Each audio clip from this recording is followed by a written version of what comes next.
The Project Kuwait. Learn, live. Have you ever wondered if there are physiological differences between the Kuwaiti client and the Western client? Well, in today's episode, I'm sitting down with Jennifer Allen. She's a physical therapist based here in Kuwait out of Canada. She brings a wealth of knowledge to the table. So stick around and listen to this episode because I guarantee you next time you walk into your physical therapist's office, you're going to look around and see what their credentials are.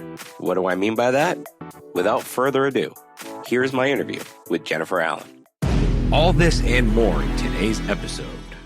Hey, everybody. Welcome to this episode of The Project. And today I am joined by Jennifer Allen. She is a local physiotherapist at one of our leading physiotherapy facilities here in Kuwait. She has treated me in the past, and I can definitely say she's awesome by all means. I came to you with a torn labrum, right? Mm-hmm. That was the first time I came in when I tore my right labrum. You know, you kind of got me back up to 100%, you along with Rob Scalacci, who's also on the show. He's been on here before, so so why don't you tell us a little bit about your background?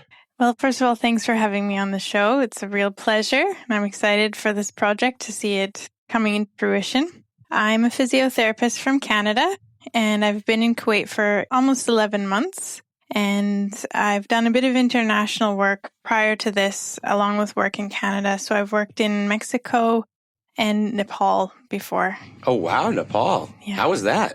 It was incredible. Yeah, I was working with earthquake victims and training local physiotherapists to be able to improve their skills and be more efficient with the physiotherapy care for earthquake victims. Oh, wow. That must have been tough. Actually, it wasn't that tough. It was more fun than anything. Oh, that's amazing. That's good. So you didn't have to deal with any like scary cases or... No, and it was 8 to 10 months post earthquakes and post trauma. There were a lot of fracture cases. And that didn't matter. The outcomes were still very good with physiotherapy. So I was shocked about that because I had never treated patients that far out. Okay, that's amazing. So, I mean, could you say that's part of why you got into physiotherapy? You just like helping people, or why'd you really get into the physiotherapy side of it? I actually was a personal trainer first, which I loved. And I was working with athletes and the average person as well in the community. And I found that I wasn't able to help them as much as I wanted because I had only learned about normal conditions, so people without injuries. So I decided that I need to go back to school to learn about pathology and study injuries and how to help people more with injuries because I discovered that most people have injuries. That is very true. Yeah. That's very true. That's amazing. So you were a personal trainer before. Mm-hmm. I never knew that. Like I've been to your office so many times and I never knew you used to be a person. So you probably looked at me and been like, this guy's such an idiot. I'm going to say, coming in there, I'm like, yeah, I tore my labrum, but I'm still bench pressing. So that's pretty cool. That's a pretty interesting background. How do you think it's helped you having the personal trainer background and then mixed in with the physical therapy background, like, because dry needling and all of that, like, so how do you think that's helped you as a physical therapist? Well, I guess we all love torturing people, as you know. So that's a theme. But no, it just provided a really solid background to be able to go into physiotherapy, understanding biomechanics and exercises and strength training and the whole process behind it. It was like a big advantage to go in with that. Oh, okay. That's amazing. Now, I have a question on biomechanics. I know that's not on our list of questions, but since we're on that topic, I'm gonna ask about it just before we jump into everything else in this episode. Now, when it comes to biomechanics, you get a lot of physical therapists that try and teach someone to, always retract back or do something.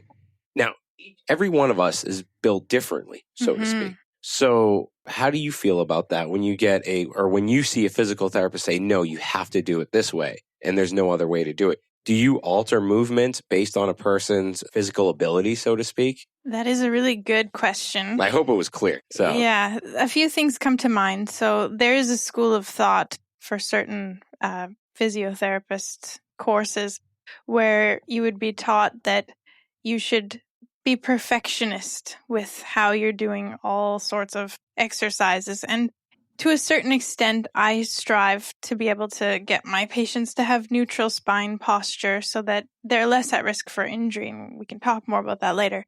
But on the other side of it is that if it's not broken, don't try and fix it. So I've been in courses in Australia where they're showing us videos of marathon runners that have horrible biomechanical technique, but they don't have any pain.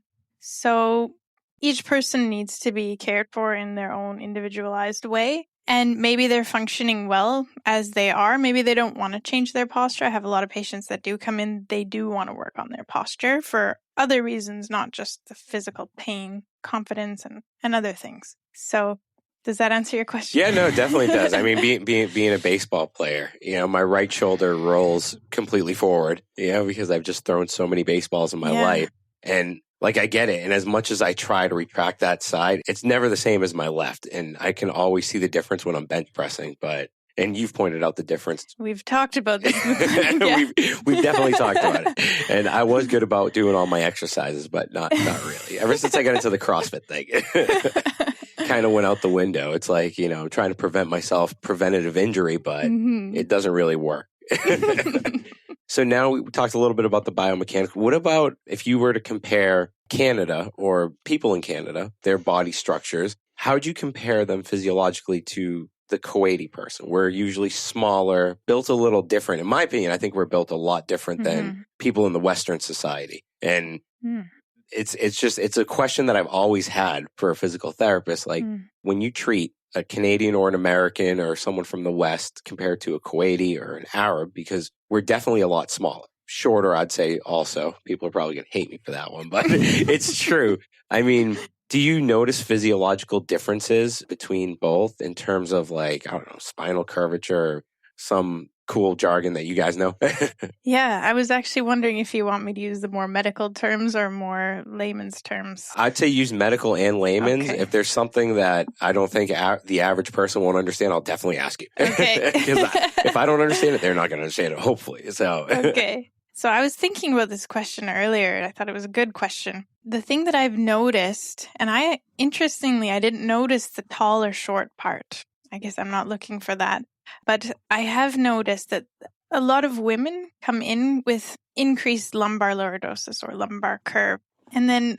So what is that? Like, how would someone know if they had that? It tends to be people that are more hyperflexible. Okay. And in general... And also, I'm not doing a proper study and sampling things, but the patients that I've seen tend to be hyperflexible compared to a Canadian person, especially female. So body. They're more flexible. Yes. That's interesting. Yes, and more flexible people need more stabilization, so a lot more controlled movement training to be able to control that extra movement that they have. And also that leads to... potentially for some clients, an anterior derangement of the lower back. So a lot of people, especially that work at desks, they need to bend backwards a lot to compensate for the hunching that they're doing throughout the day if they're not using lumbar support, or just in general, we tend to be a bit more hunched when we sit. Mm-hmm. And the people that are hyperflexible in the lower back, they tend to need more flexion or bending forwards multiple times to alleviate their back pain. Okay. So I've seen this probably in Canada over 8 years. I saw it maybe 3 or 4 times. And here I've seen it probably 8 times in 11 months. Okay. Clearly. Wow. So I'd say that that's the main difference that I've noticed is hyperflexibility. And from a Pilates teacher, my colleague over at ARC, we've chatted a lot about feet and how, because people tend to drive a lot here and there's not as many opportunities to walk due to infrastructure and other things. That is very true. If you listen to our diabetes episode, part 2, that we get into that with one of the experts that comes from abroad. He was like, you guys don't have any infrastructure. There's no walkways, nothing. So I can imagine how bad it is for a physiotherapist to see that. But sorry, not to cut you off. No, she talks a lot about how the feet on a lot of her clients are collapsed. And I can corroborate that in the clinic, that this is very common, that the arches are less developed. The muscles that hold up the arches of the foot are less developed because of not having to walk as much. So when you say collapse, that would be like if I were to give the listener a visualization, so to speak. Yes. It would be when your big toe, the inside part of your feet collapse inwards and the outer part of your foot is kind of almost lifted off the ground a little bit, so to speak. So you wouldn't really have a true balance, almost kind of like, what is it, bow-legged? No, not bow-legged. That's... Well, I mean, it would be the opposite, knock-kneed at the the level of the knees. Okay. Exactly. And we call that pronation at the foot. All right. So, yeah, I'll ask those. Don't worry. So that's really interesting that you've seen that. And look, at the end of the day, I know that you have, like, there hasn't been a lot of studies and there's not a lot of data that's collected here in Kuwait, but you see patient after patient on a daily basis. And I think that's the best experience to gather from. Mm-hmm. You know, unlike some of the Instagram buddies that are too busy posting things versus, you know, actually treating people. You know, and I got into this funny argument/discussion with another physiotherapist. And it was more of a discussion. And I was like, yeah, you know, the physiotherapists that are actually working all the time, they're the ones who I want to talk to because they're the ones seeing the most patients. And that's an incredible observation because it kind of relates to a lot of things that I've seen in the society. And, you know, I've seen my wife's flexibility, you know, and my flexibility. I'm pretty flexible for a guy my age. I could get into a full squat. You know, I could probably do a bridge if I needed to. So it's a very interesting point. What are some other physiological differences? I mean, a couple of weeks ago, I couldn't make it to San Mia, so I went and saw a different physiotherapist. Sorry. But it was convenience. So she was looking at my arm. I had some elbow pain. And she was like, your elbow's too flexible. She kind of bent it back this way. And she's like, your elbow's extremely flexible. I said, isn't that a good thing to have, you know, an increased range of motion? And she said, at times, yes, but at other times, no, because that will lead to instability on the ligaments, so forth and so forth and so forth. Mm-hmm. So, I mean, what do you think about all that? Do you think that we should be training ourselves in that range of motion a little bit so that we can gain stability, or should we just stick to one end range of motion and not go past it? Sorry, I know we're going all over the place here, but... Well, I'm thinking of one of my really close friends who's a yoga teacher. And she's always training at end range. And I've also seen basically hyper-flexible people. What I've recommended and what's been the most successful from what I've seen with my clients is going within normal range of motion or just slightly over, but not going to that beyond range of motion because it's really hard for the muscles to control that range. And if you do want to be functional in that hyper-flexible range of motion, it's required to train in that range of motion. Makes sense. Kind of like a gymnast. Exactly like a gymnast. Yeah, they probably have the worst joints in the world. All right. So now, any other differences you've seen between a Western patient and, you know, a Kuwaiti or an Arab patient, so to speak? You know, besides us being a little bit shorter in stature. And I mean, we're not all short. My father's 6'4". So it was my mother, the American, who was short. Those would be the major ones, Mahdi, that I've seen. Body composition, we could go there. Yeah, that's a whole different topic. But yeah, actually, that's a really good one. I mean, we're going to circle to that later. We're going to get to that one later on when we talk about movement a little bit. But I mean, when we talk about body composition, how far? What is the biggest difference that you see between us and the Western or even the global patient? Because you've seen a lot of people around, so like. Yeah, one thing I have noticed in people that are quite inactive is that the muscle mass itself is quite a bit less. Okay. So there's a lot of fat mass. And of course, that's a concern because we know that with aging, you're going to lose muscle mass if you don't maintain it. So let's say if a person's in their 30s or even 40s and they're already losing a lot of muscle from not loading the joints on a daily basis due to an inactive lifestyle, that's going to become quite dangerous with aging. Yeah, that makes sense. Yep. We also have this issue in Canada as well, but I think it's more extreme here with the elevators and homes and the lack of sidewalks. No yard work. No yard work and lack of physical labor and just lack of loading of the body in general. And what does that do to joints? I mean, it's got to degrade joints, but you know, how much worse is it if you're not moving at all? Yeah, and I know this is something that's probably pulled out of studies, but I'm sure through your experience and everything, you could probably give listeners an idea of if you're not moving enough, are they going to see more issues by the age of 50? Like they can't reach up into the cupboard, or, what's your experience from that perspective? Yeah. So in physio, we have a saying, motion is lotion. So essentially, joints get nutrition by moving. So the gymnast that's hyper flexible and it's moving all over the place, her joints are actually doing quite well because they're moving through range of motion very regularly. So when people don't go through range, the joint inside it adapts, and the areas that aren't being moved through aren't getting nutrition. So as a person that's, say, 25 years old and they come in, they haven't been moving through range of motion, and their hip's not functioning properly and there's pain, let's say growing pain, we can turn that around quite quickly with some repeated movements in the direction they haven't been moving. But say a person in their 50s, 60s that hasn't been moving, there's been a lot of adaptation internally, and it's a lot harder. We have to work physically a lot harder to get that nutrition and that lubrication inside the joint again. Makes sense. Like if you have an injury, the worst thing you could do is just sit there and do nothing. Exactly. So, I mean, and we could talk about Nadim. I mean, no one's really going to know him except for like family, but Nadim is a cousin of mine. I recommended him to come and see you because he had 2 or 3 doctors tell him that he had a slip disc in his neck. He will never lift weights again. I'm assuming one of them said that, if I'm not mistaken. And the other 2 said he needed surgery. And it was this, he was terrified, absolutely terrified when he called me. He was almost in tears. Yeah. And I said, look, you need to go to Physiotherapy. If Jennifer's not there, just see someone else. There's smart people over there.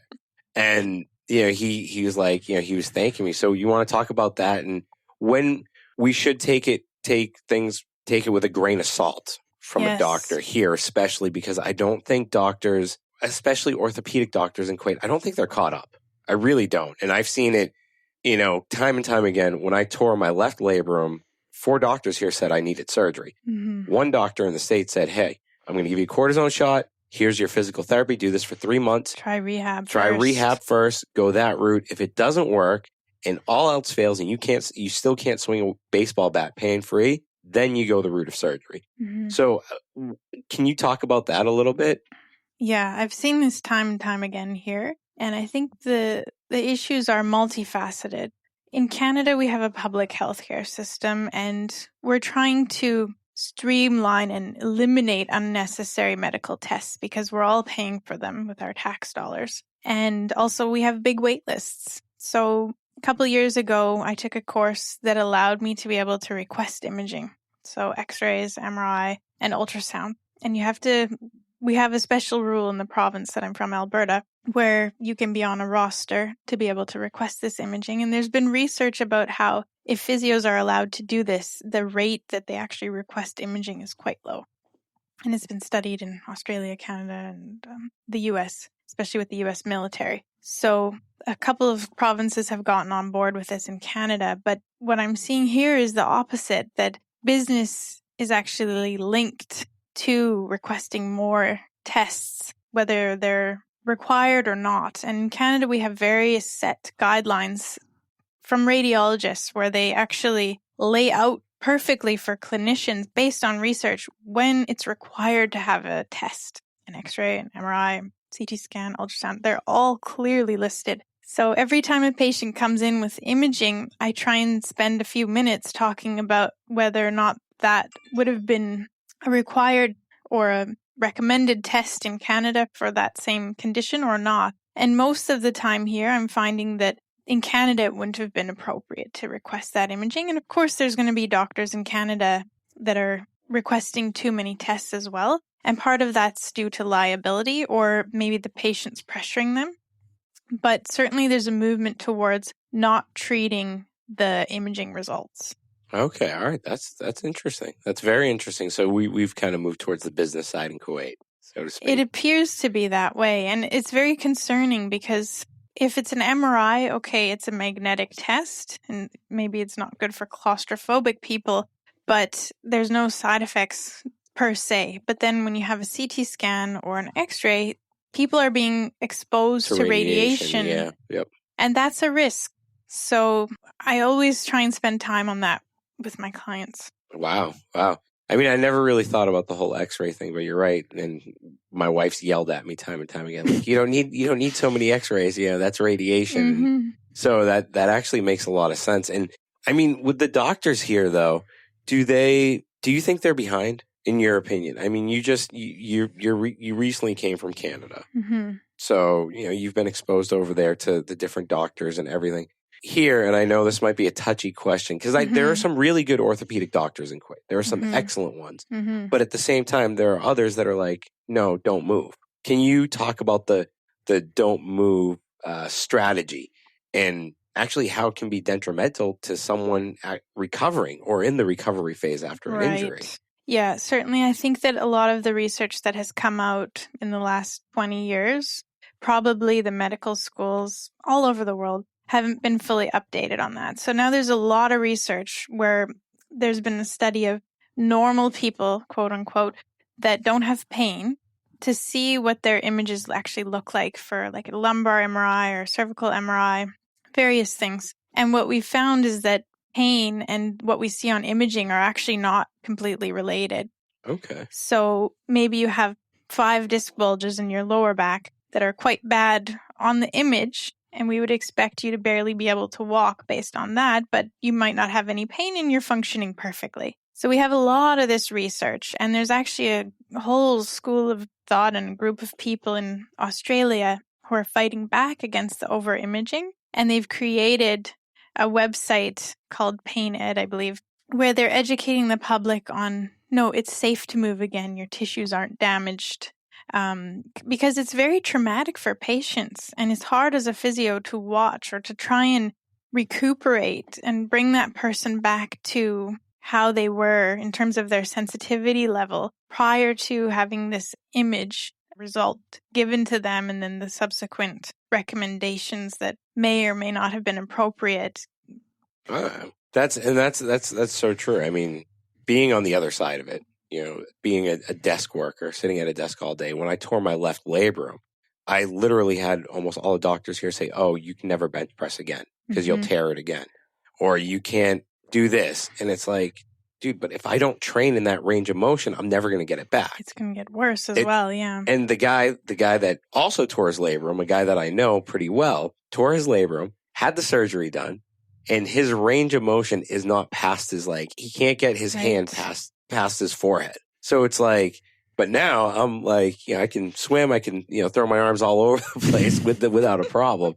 And I think it's another thing where here they're so quick to put people under the knife. Mm-hmm. So what do you think about the surgery aspect of it? I mean, I'm giving my perspective of, I think surgery is a last resort, and you actually do end up losing range of motion and probably some stability, I'm assuming. But yeah. So again, going back to research, now we have research studies showing the results of physio versus surgery and the outcomes.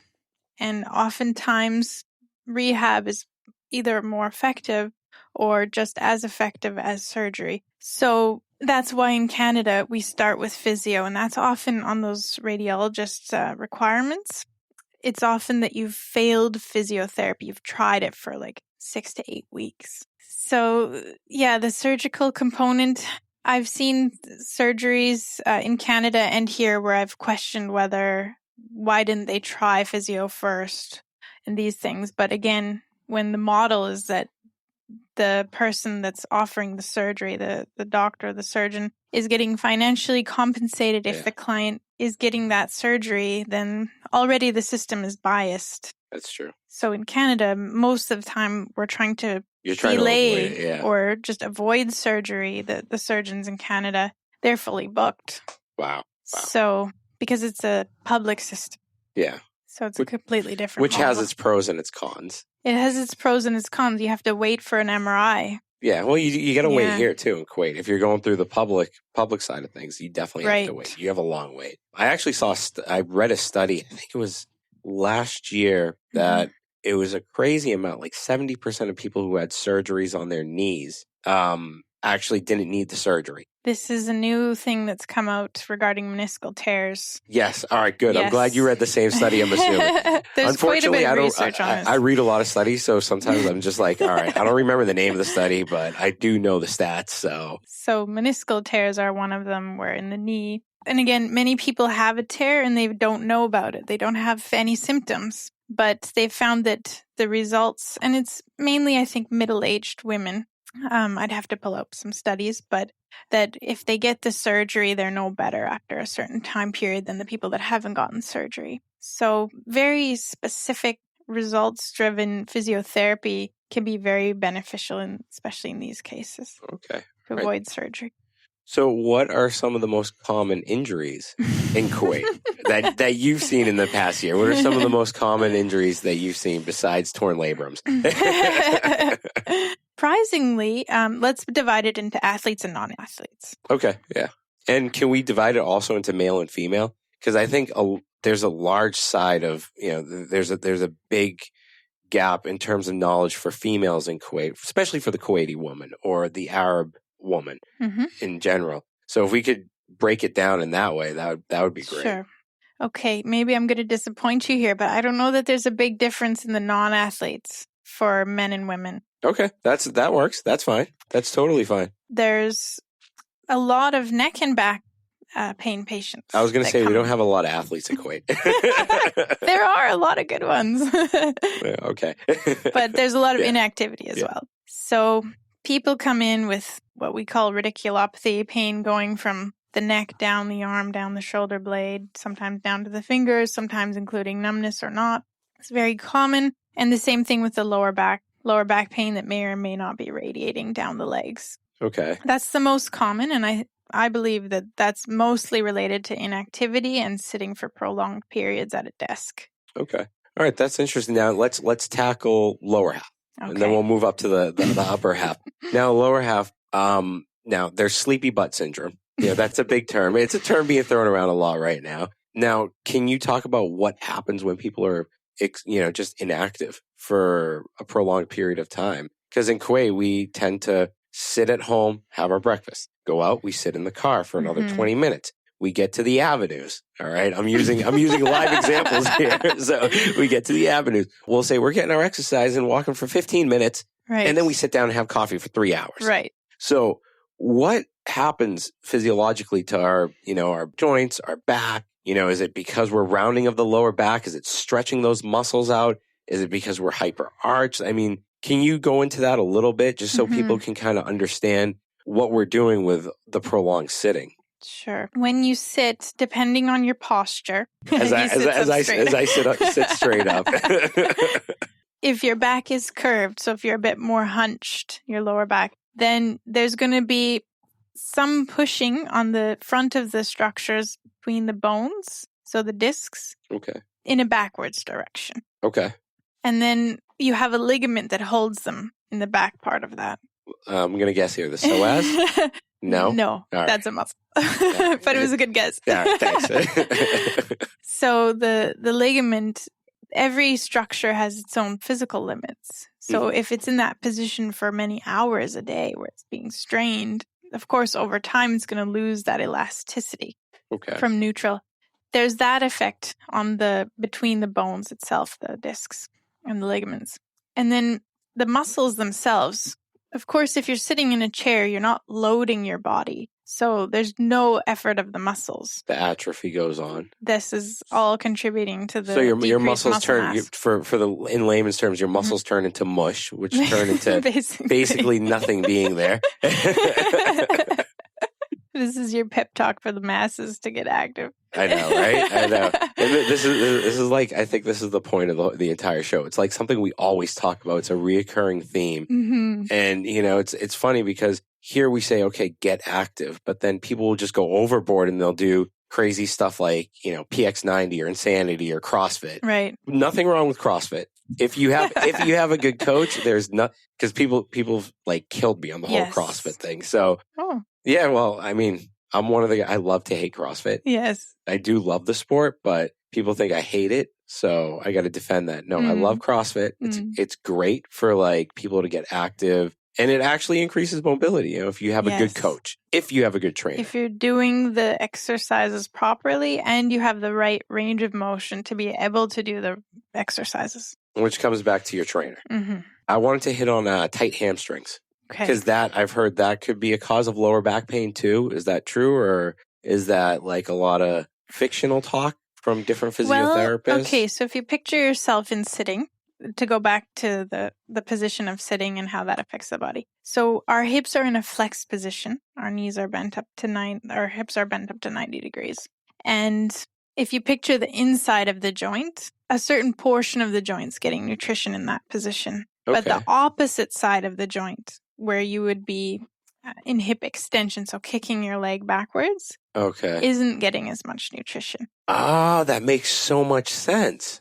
That makes so much sense. The light bulb went on. Yeah, it did. It did for me because like when I'm stretching before I work out, I'll basically get into a prayer position. Here when you're down on your knees and you're basically in a prayer position, I'll arch back and sort of, point my hips up, try and extend my hips up, and I get this really good stretch right in between like my hip bone and my quads, and then my lower back pain's gone. It's amazing. It's like, and it lasts for about half an hour and just goes right back to where it is after I trash it in my workout. But So, yes. So the hamstrings, it's a 2-joint muscle. So it starts at the butt and goes down below the knee in the back. So because your knee is in a bent position, that part of the hamstring gets shorter over time if you're always sitting. Okay. So this is why most people need to do exercises where their leg is straight and also where your hip is into more of an extension position, because those are the least used parts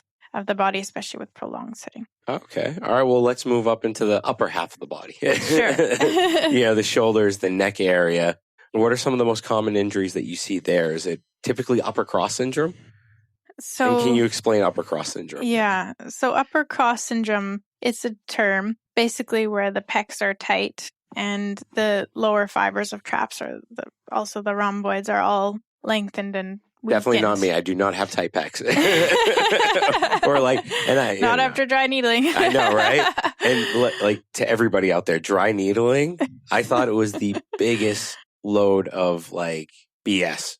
But when I tried it, I was like, oh my God, this is one thing that is actually working for me. So yeah, sorry, not to cut you off. But I'm pitching you a little ad right there.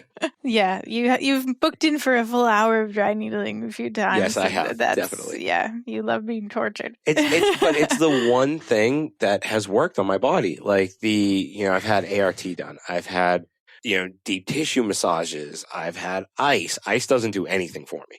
Like ice makes the situation a lot worse versus heat works for me. And I think every person is different. Everyone is just completely different. It's based on your body and what works for you. So it's like dry needling has just definitely worked for me. But sorry, go back to like the upper cross.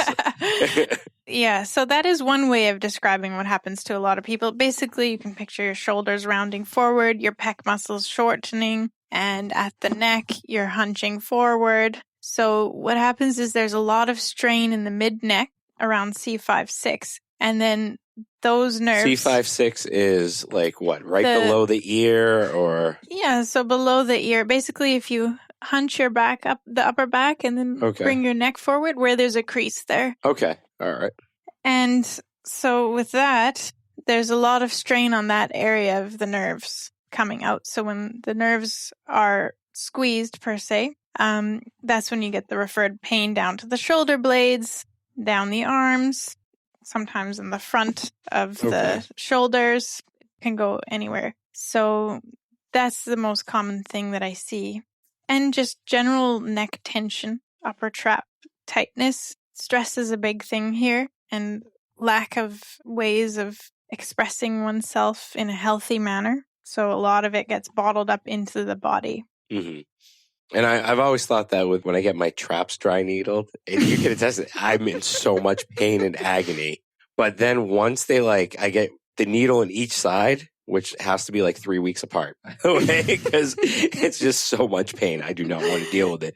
I mean, I feel a huge sigh of relief, especially with the trap area. So I'm assuming a lot of stress is built up there. And how common is it here in Kuwait? Do you see that a lot? Like where people are just overstressed and their body's crying out? Because that's what a lot of it comes down to. If you're stressed and that, if you're mentally stressed, your body's going to get stressed, and then you're going to put more stress on your joints, your muscles, and everything else. And it's just nothing's going to work properly. So do you see that a lot too, where people's life stresses turn into their injury? Yes, I see it an incredible amount here. Yeah. And I think because of so many things, the lack of infrastructure to get regular exercise and lack of different social supports to a certain extent and acceptedness of different mental health supports. It's huge here. Yeah, no, it's definitely, and people just don't have, you're right, mental support is, it's almost non-existent in Kuwait. And I think it's tragic because there are a lot of people that need it, especially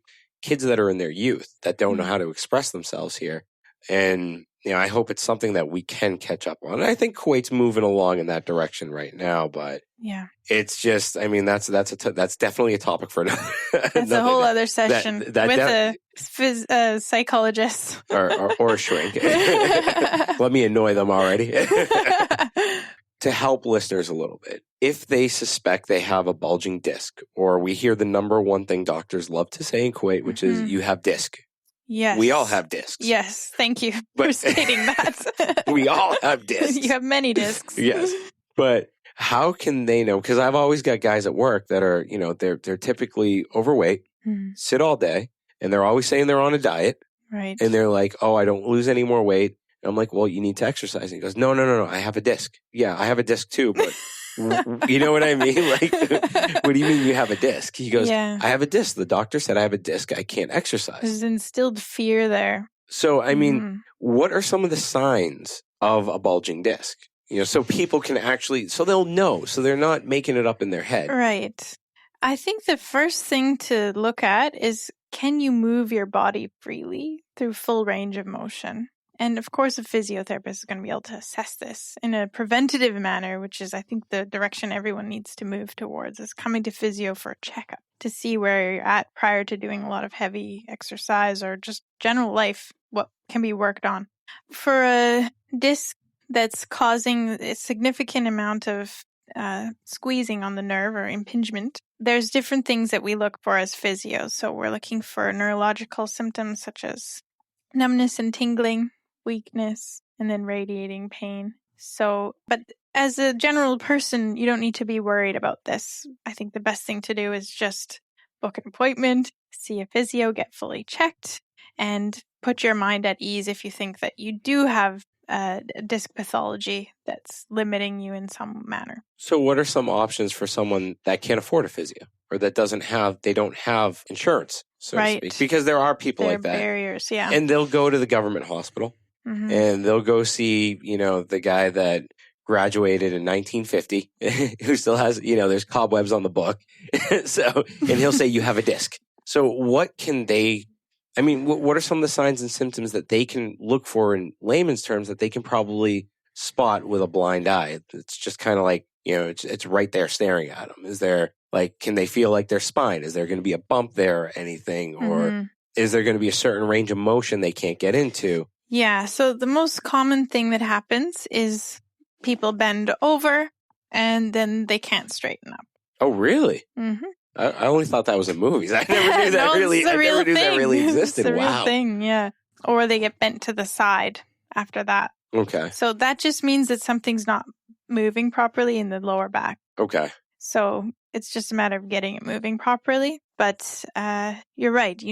People need to go to someone that they trust and that is going to do a full assessment. Okay. Yeah. I don't have a full solution to that. I think it's something that different organizations can strive towards here, is being able to provide care for everybody in an accessible manner, regardless of income levels. Hopefully we're on our way that way. Yeah. Hopefully it's something I think globally, it's definitely everyone should be able to afford medical care. Yes. I think it's like clean water and food to eat. It's something that everyone in the world should be given. It's a basic right. It's come down to, it definitely is a basic right. Mm-hmm. But unfortunately, that's not the world we live in. Yeah. Unfortunately. It's sad. And, luckily some people are able to come and see, you versus going to the government hospital. And there are issues that go on in the government hospital. But for the most part, Al-Razi Hospital is great. I mean, I've heard a lot of people rave about going to Al-Razi Hospital, and they have some young doctors there. Because I don't want to just rip on Kuwait, because there are some really good doctors out there, and there are some great facilities. We actually have top of the line facilities in the KOC hospital, I think, which is out in Mahdi. Okay. They have one of the best physical therapy facilities in Kuwait, from what I've understood. The whole swimming pool thing and all that stuff, which is amazing. Mm-hmm.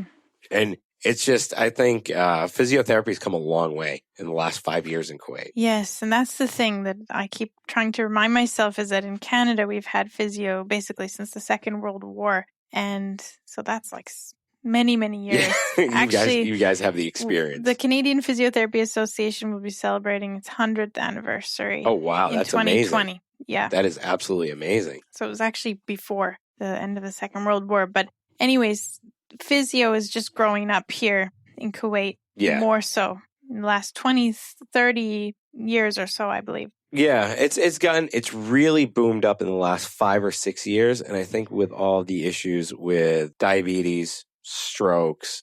I mean, my grandmother, she suffered a stroke 4 years ago, I think. And that's when I really saw the differences in physical therapy in the United States, and comparing it to Kuwait, and how lucky people are in the United States and in Canada and in parts of Europe that they are afforded these facilities. Right. Whereas we really don't have them.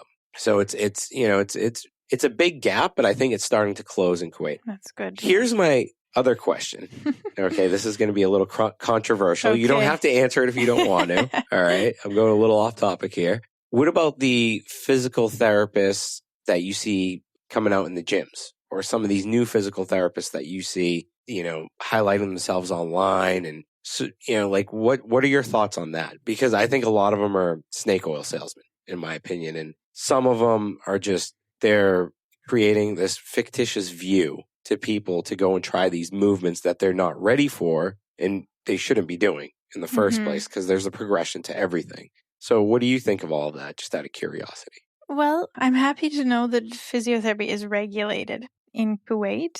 I'd love to see it become more regulated, especially for certain practices such as needling. And I'd love to see things like extra training for being able to request imaging, for example. Mm-hmm. And that is regulated in Canada as well. But, in Canada, we have a very strict exam process. So it's a multi-hour, I think it's 4 or 5 hour multiple choice test. And then if you pass that, months later, you can take the practical exam. And it's a 5 hour, 16 station test with physios that are currently working, testing your skills on the whole gamut of physiotherapy. Oh, wow. Yeah. So you guys go through It's very rigorous. Wow. And stressful.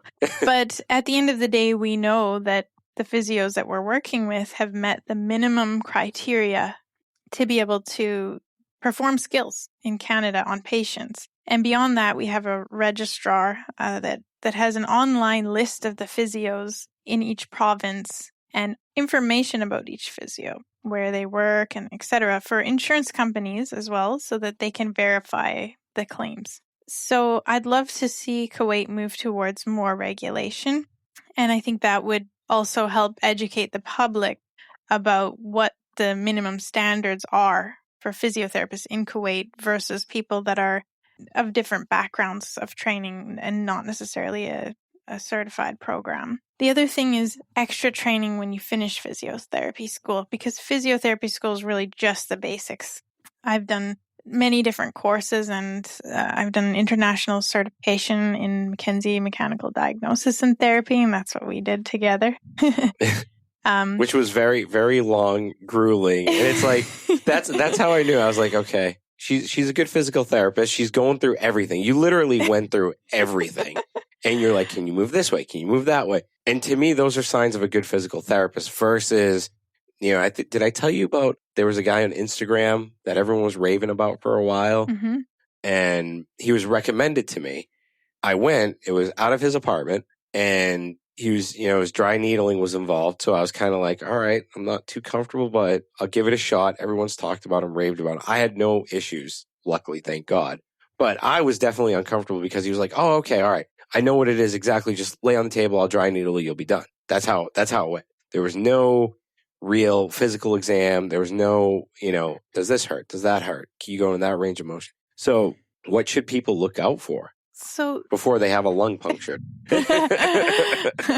Yeah, and it all comes back down to regulation and having a body that's controlling these things. And, there's clean needle technique and a sterile environment. And so what if I'm going in to get needled for, my first time, I'm going to go get needled. Mm-hmm. What should I look for with the person? I mean, he or she should be taking the needles out of the packet, right? There should be like a cracking of the seal, so to speak, all that stuff, correct? Mm-hmm. Cleaning of the skin, cleaning of their hands. Just a sterile environment. Okay. Clean needle technique, not using, obviously, previously used needles. But yeah, I really think it's the government, the Ministry of Health's role to step in at this point, and they should be aware of what's happening and regulating it to make sure the public is safe. Because at the end of the day, it's the public who are getting treated. They've been doing a lot better. I mean, I know they've cracked down a lot on the gyms who bring in these physical therapists, who some of these gyms, they're just not qualified. Whereas other ones, others are really qualified and they're really good. So, that's definitely something that I think is just going to, like you said, it's just going to adapt further along. Yeah, it's going to evolve later down the line. Yeah. And then I guess extra training and certifications. There's some certifications that are international and other ones that might be more local, and certain courses and different training opportunities. They have tests and other ones don't. So these are things that maybe the public isn't aware of.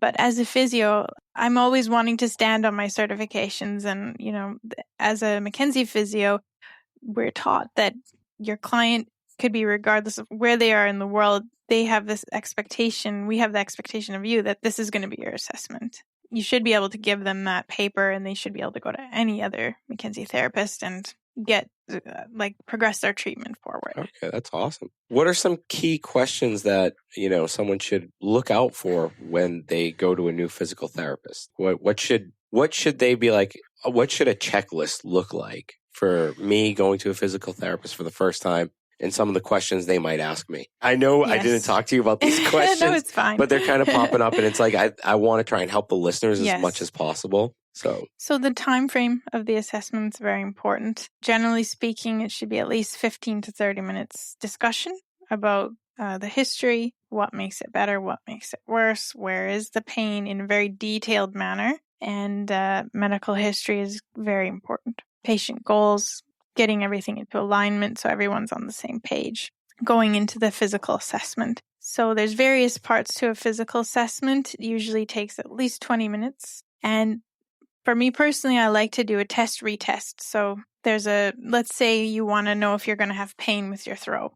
So that's our baseline test. Then we do an intervention as a test, and we see, is your throat any better, any less painful? I remember all those tests. You remember that? I definitely remember all those tests. So there should be some form of test-retest to verify what the issue is and what's going to help it. Or maybe it's going to be an ongoing testing process that you're going to have homework to complete, but there should be some ongoing assessment that's happening. Awesome. So to wrap everything up, what is your current project? We're called the Project Kuwait. So what's your current project?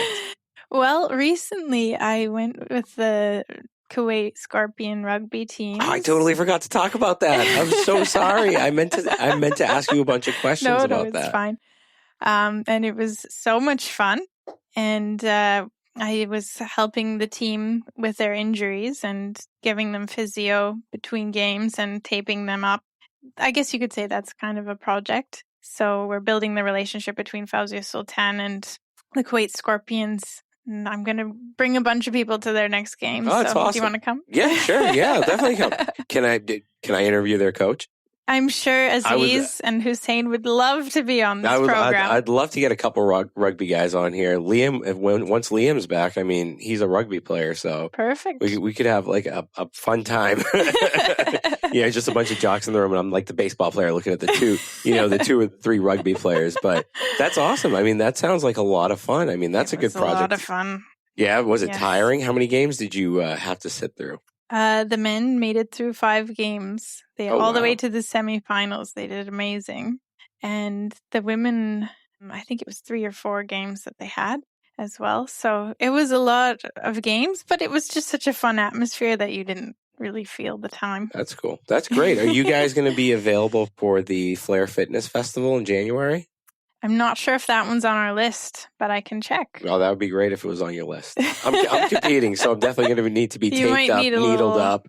Tweaking beforehand. Oh, definitely. Like I'll be coming to see you the week before that because I'll need my like tune up every 2 weeks that I usually get, which I haven't gotten in the longest time. I just haven't had time. But because you've been perfect, I saw you doing handstands and walking, and I was very impressed. Hey, I'm trying to work on the gymnastics. Rob's got me on the gymnastics side of things. Excellent. So it's like, I'm trying to keep things in check, but I'm not at the gym right now because I am hurt. or recovering, so to speak. Okay. So, hopefully I won't have to come and see you unless it's for a tune-up. But thank you very much. Thank you. Thanks for listening to this episode. If you enjoyed it, please head over to iTunes to subscribe, rate, and leave a review. You can also find us on Instagram at the Project Kuwait. Thank you, and join us next time.